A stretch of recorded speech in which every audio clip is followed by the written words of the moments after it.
नमस्कार। आज के वीडियो में हम बात करेंगे कि किस तरीके से अग्निहोत्र अन्य यज्ञों से अलग है और क्यों अग्निहोत्र का आचरण आज की बहुत बड़ी आवश्यकता है, बहुत ही महत्वपूर्ण है।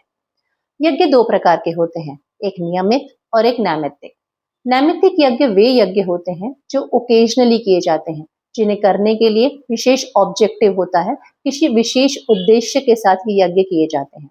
जैसे हमने सुना है कि राजा दशरथ ने कामेष्टि यज्ञ किया था पुत्र प्राप्ति के लिए। भगवान राम ने अश्वमेध यज्ञ किया था। जैसे कि महामृत्युंजय यज्ञ किया जाता है अकाल मृत्यु से बचने के लिए। इसी तरीके से अलग अलग यज्ञ हैं जो विशेष ऑब्जेक्टिव के साथ ओकेजनली किए जाते हैं। इन यज्ञों को करने के लिए यजमान की आवश्यकता होती है, विशेष तरीके के वेद पाठी की आवश्यकता होती है। इनमें बहुत सी सामग्री लगती है, बहुत सा खर्चा भी होता है, बहुत सी तैयारियां लगती हैं। और देखें तो इन यज्ञों में कुछ रिस्ट्रिक्शंस भी होते हैं। जैसे कुछ यज्ञ होते हैं जो बिना पत्नी के नहीं किए जा सकते, कुछ यज्ञ होते हैं जो अनमैरिड लोग नहीं कर सकते। मतलब ये जो यज्ञ है वो हर किसी के लिए, जनमानस के लिए उपलब्ध नहीं होते, उनकी पहुंच में नहीं होते। हर कोई इन यज्ञों का अनुसरण नहीं कर सकता, इनकी पालना नहीं कर सकता, इनका आचरण नहीं कर सकता। दूसरे यज्ञ होते हैं जो नियमित यज्ञ होते हैं।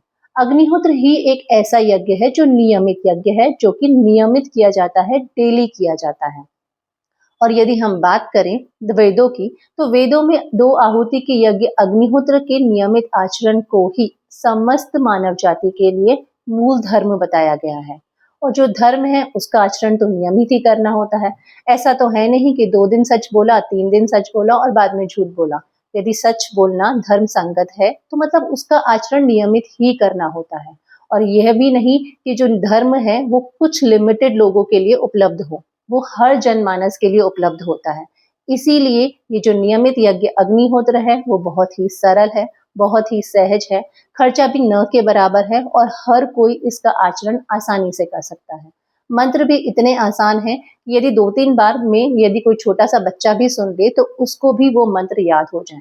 तो यदि हम देखें तो धर्म के रूप में यज्ञ का अर्थ अग्निहोत्र ही है, क्योंकि धर्म का आचरण नियमित किया जाता है और अग्निहोत्र ही एक ऐसा यज्ञ है जिसका आचरण नियमित किया जाता है। इसके अतिरिक्त अग्निहोत्र का आचरण इसलिए महत्वपूर्ण है क्योंकि अग्निहोत्र ईश्वरीय आदेश है। अग्निहोत्र का आचरण करके हम ईश्वरीय आदेश की पालना करते हैं। वेदों में हर विषय में, चाहे से वह सांसारिक हो, सामाजिक हो, पारिवारिक हो, वैज्ञानिक हो, हर विषय पर वेदों के अंदर हमें ज्ञान प्राप्त होता है। लेकिन धर्म ही एक ऐसा विषय है जिसके बारे में हमें आदेश दिए गए हैं। हमें ऑप्शन नहीं दिया गया कि धर्म का पालन करना है या नहीं करना है। धर्म का पालन तो हमें करना ही है, तभी हमें सुख, शांति और आनंद की प्राप्ति होती है। जैसे कि यदि हम बात करें कि हम किसी ऑर्गेनाइजेशन में काम करते हैं, उस ऑर्गेनाइजेशन के कुछ रूल्स हैं, कुछ रेगुलेशंस हैं, कुछ नियम कायदे कानून हैं।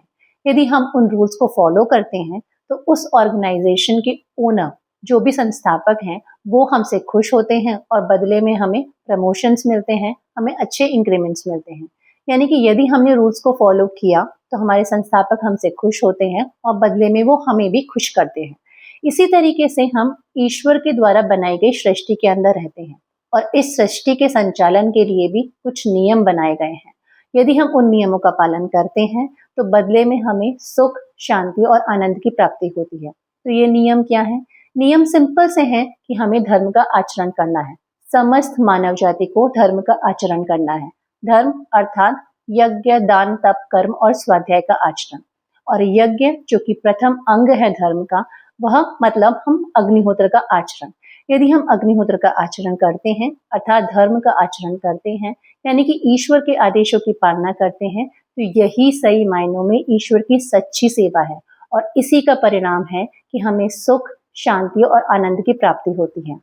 आज इतने सारे अग्निहोत्र आचरण करता है जिन सभी का यही अनुभव है कि उनका जीवन सुखमय है, उनका जीवन में शांति है, आनंद है। तो यह इसलिए नहीं है कि उससे बहुत सारी गैसेस निकलती हैं जो हमारी हेल्थ के लिए बहुत अच्छी होती हैं। इसका मेन कारण यही है कि हम अग्निहोत्र का आचरण करके ईश्वर के आदेशों की पालना करते हैं और वही एक्चुअल में उसकी सच्ची सेवा है और जिसके परिणाम स्वरूप हमें सुख, शांति और आनंद की प्राप्ति होती है। यही यदि हम इनका आचरण नहीं करते, यदि हम अग्निहोत्र का आचरण नहीं करते, तो हमें इसका खामियाजा ना भुगतना पड़ेगा, यानी हमें इसके जो बुरे असर हैं, जो भी परिणाम है वो भुगतने ही पड़ेंगे। आज हम देखते हैं कि हम धर्म से विमुख हो गए हैं और यही कारण है कि आज हमारा पूरा इकोसिस्टम इम्बैलेंस हो गया है। सब जगह अशांति ही अशांति है। यही कारण है कि हम खुश नहीं हैं, कोई भी खुश नहीं है। तो यदि हम खुश रहना चाहते हैं तो हमें करना क्या है? सिंपल से ईश्वर के आदेशों की पालना करनी है, यानी कि धर्म का आचरण करना है, अर्थात हमें अग्निहोत्र का आचरण करना है। यदि हम अग्निहोत्र का आचरण करते हैं तो हम धर्म का आचरण करते हैं, ईश्वर के आदेशों की पालना करते हैं और उसके बदले में हमें सुख, शांति, आनंद की प्राप्ति होती है। हमारे सारे जीवन के रास्ते बहुत ही सरल होते जाते हैं, सारे काम बहुत सुगमता से होते जाते हैं। यह हम सभी का अनुभव है। हम पिछले 42 ईयर से अग्निहोत्र का आचरण कर रहे हैं और यही अनुभव हम लोग कर रहे हैं। ऐसा हम ही नहीं, हमारे जैसे लाखों करोड़ों लोग हैं जिन सबके भी यही अनुभव है। तो आप भी अपने जीवन को सुखमय बनाएं।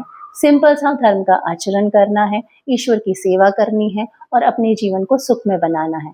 इससे आसान क्या है? बहुत ही आसान सा तरीका है जो हम सबको दिया गया है। आप भी अपने जीवन को सुखमय बना सकते हैं इसी तरीके से, अग्निहोत्र का आचरण करके, ईश्वर के आदेशों की पालना करके। धन्यवाद।